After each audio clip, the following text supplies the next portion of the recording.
ओम गम गणपति नमः। नमस्कार दोस्तों, स्वागत है आप सभी का हमारे यूट्यूब चैनल पार्थोली हिंदू धर्म में। आप सभी पर भगवान श्री गणेश की कृपा सदा और सर्वदा बनी रहे। आज हम आप सभी को भादो मास में श्री गणेश पुराण में कथा अध्याय 21 का श्रवण कराएंगे। आइए श्रवण कीजिए कथा अध्याय 21 का, जिसमें वर्णन है पार्वती का आत्मघात के लिए तैयार होना।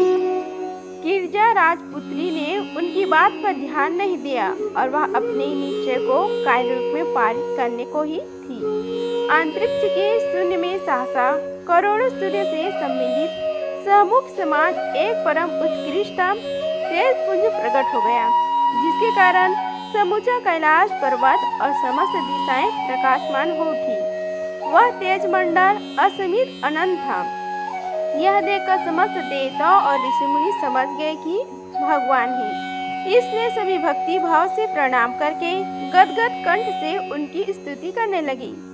देवता ने कहा, हे प्रभु, आप असीमित और अनंत ही यथार्थ रूप से स्तुति करने में तो हम पूर्ण रूपेण असमर्थ हैं, क्योंकि आप समस्त विश्व के पाराश्रय, मायामय और माया से भी परे भी है।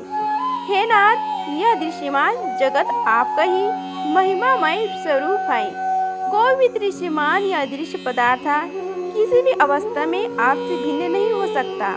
हे प्रभु, हे जगदीश्वर, इसमें जो निकट परिस्थिति उत्पन्न हुई है उससे आप ही उबार सकते हैं। ब्रह्म विष्णु महेश ने कहा कि हे प्रभु, आप समस्त देवता, ऋषि मुनि एवं हम त्रिदेव भी उत्पत्ति करता है। हम सब आपके ही संकेत अनुसार ही सृष्टि की उत्पत्ति, पालन, प्रलय किया करते हैं। हे प्रभु, हे नाथ, हे जगदीश्वर, आप हम पर कृपा कीजिए। धर्म ने निवेदन किया, हे त्रिलोकनाथ, आपकी आज्ञा से ही समस्त धार्मिक और न्यायवान पुरुष मेरी रक्षा में तत्पर रहते हैं। हे प्रभु, यह सब आपकी महिमा का प्रभाव है। अन्य देवता ने कहा, हे नाथ, आप वाणी से परे होने के कारण अकथनीय, स्वेच्छमय, ज्ञानमय एवं ज्ञानातीत हैं। सब आप समस्त वेदों के कारण स्वच्छ ज्ञान मूर्ति का स्तवन किस प्रकार किया जाए। हे प्रभु, हम सब आपके कलांश होने के कारण आपकी संपूर्ण कलाकारी को ठीक प्रकार से जानने में भी समर्थ नहीं है।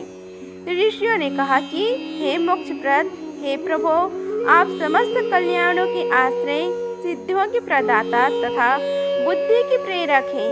आपकी प्रेरणा से हम सब केवल आपके ध्यान में अनिश तल्लीन रहते हैं, फिर भी आप करुणा मूर्ति के साक्षात दर्शन नहीं कर पाते। हे प्रभु, हम आपको नमस्कार करते हैं। आपकी जय हो, जय हो। तभी सर्वत्र जय घोष होने लगा। सभी दिशाएं भगवान परम ब्रह्म श्री कृष्ण के जय जयकार से गूंज उठी। तभी जगत जननी पार्वती जी ने परमात्मा के स्वरूप का गुणगान करते हुए निवेदन किया, हे सर्वात्मयामी, आपका अद्भुत तेज करोड़ों सूर्य को लजाने में सामर्थ्य है। आपके स्वरूप का कोई भी वर्णन नहीं कर सकता। आप अणु में व्याप्त एवं परम महिमय हैं। आप इच्छा मात्र से ही सभी कुछ करने में सामर्थ्य हैं। इसलिए आप तो मुझे जानते हैं, किंतु मैं आपको यथार्थ रूप में कैसे जान सकती हूँ। हे प्रभु, मैंने पुत्र की कामना से पूर्णक व्रत का अनुष्ठान किया, किंतु इस अनुष्ठान की समाप्ति पर विधान अनुसार आपने प्राणपति को दक्षिणा रूप में दिया जाता है। यह कार्य अत्यंत दुष्कर है।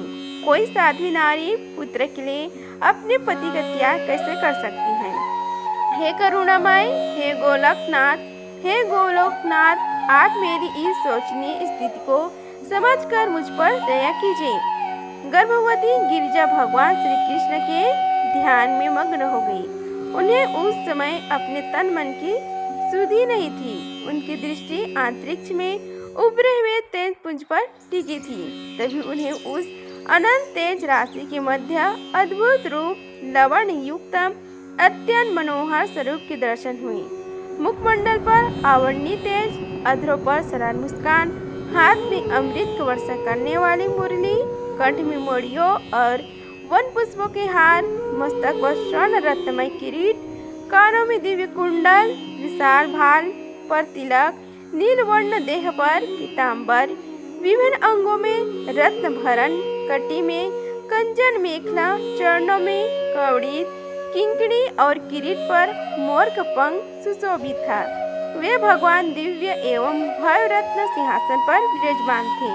उनके पीछे सखाजन चावल डुला रहे थे। शैलनंदिनी ने उस भुवन मोहन स्वरूप को देखा तो एकटक देखती रह गई। उनके मन में हुआ कि पुत्र मिले तो इसी रूप के समान सुंदर हो। उन्होंने सुना, हे गिरिजे, तुम्हारा व्रत सफल हो गया। तुमने जैसे पुत्र की कामना की है वैसा ही प्राप्त होगा। गिरिजा नंदनी की हर्ष की सीमा न रही। उन्होंने निवेदन किया, हे प्रभु, आपने व्रत की सफलता स्वरूप अपने समान पुत्र प्राप्ति का वर तो दे दिया, किंतु जो मूल समस्या है उसका तो समाधान नहीं हुआ। हे परमात्मा देव, मुझ पर कृपा कीजिए। पार्वती को लगा कि भगवान त्रिभुवन हंसते हुए कह रहे हैं, हे पार्वती, यह समस्या तो सामयिक है, स्थायी नहीं, इसका प्रतिकार तो स्वतः ही हो जाएगा। तुम कोई चिंता न करो, तुम्हारी जो भी मनोकामना है वे सभी पूर्ण हो गई समझो। निश्चय तुम पूर्ण काम को हो गई, हे गिरिजानंदिनी। और तब शैलाज ने उन परम प्रभु को प्रणाम किया और वे परमात्मा देव सबके देखते देखते वही अंतर्ध्यान हो गए। सहसा अंतरिक्ष में प्रकट व तेज पुंज तिरोहित हो गई। अब महर्षि सनत कुमार ने भगवान विष्णु की प्रेरणा से शैलनंदिनी के प्रति कहा, हे जगत जननी, तुम्हारे पति तो निरे अघोड़ बाबा है। यह मेरे किस काम की नहीं। मैंने विचार करके देखा कि इन्हें लिए मैं कहाँ कहाँ फिरूंगा, इसे तुम इन्हें अपने पास ही रखो। देवी पार्वती की प्रसन्नता की सीमा न थी। उन्होंने पुरोहित से निवेदन किया, हे विप्रश्रेष्ठ, आप बहुत बड़े दयालु हैं। मैं आपकी महानता को नहीं समझ सकी। अब आप मुझे आज्ञा दीजिए कि इसके बदले में आपको क्या वस्तु प्रदान करूं। सनत कुमार बोले, हे देवी, ब्राह्मण को वैसे तो कुछ भी अभिष्ट नहीं है, फिर भी व्रत की संपन्नता स्वरूप और उसे फलवान बनाने के लिए दक्षिणा लेना आवश्यक है, इसलिए कपिला गांव ही दे दीजिए। शैलनंदिनी ने सनत कुमार को कपिला गांवों का दान किया और अनेक बहुमूल्य रत्नभूषण तथा दिव्य वस्तुएं प्रदान की तथा अन्य समस्त ब्राह्मणों, ऋषि मुनियों, बंदीजनों एवं भिक्षुकों को आदि को उनकी अभिष्ट वस्तुएं दी और सुस्वाद पदार्थों से भोजन कराया। सभी सब प्रकार से संतुष्ट होकर उनकी प्रशंसा करते हुए आशीर्वाद देने लगी। तदुपरांत देवी पार्वती ने अपने प्राणपति का अत्यंत प्रीतिपूर्वक पूजन किया।